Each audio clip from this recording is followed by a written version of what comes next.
ये शादी मैंने सिर्फ अपनी बेटी के लिए की है, इसीलिए मुझसे ज्यादा उम्मीद मत रखना।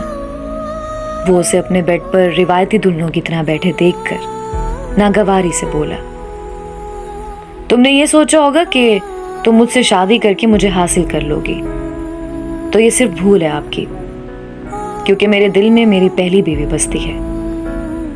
वो अपनी पहली बीवी का नाम मोहब्बत से लेकर उसे सर्द लहजे में बोलने लगा।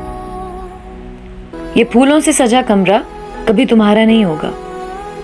याद रखना, ये फूल मेरी बीवी के चले जाने के बाद मेरी जिंदगी से भी चले गए। अब सिर्फ कांटे ही कांटे हैं मेरी जिंदगी में। वो एकदम से जनूनी अंदाज में बेड पर लगे गुलाब के फूलों की लड़ियों को हाथ से खींचकर बेदर्दी के साथ नफरत से बोला। वो उसकी जनूनियत देखकर सहमी और तेजी से बेड से उठी और उसे दूर होने लगी और रोते हुए सोचने लगी कि जिंदगी मुझे हर बार दर्द क्यों देती है और हर बार मुझे अधूरे रिश्ते क्यों मिलते हैं।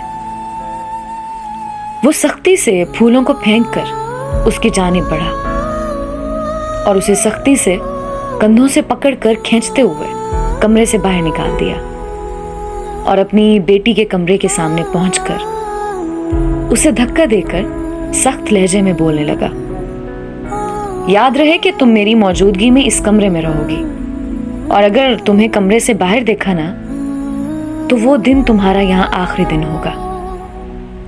कंधों पर गिरफ्त सख्त करना नफरत से उसे देखते हुए कहने लगा।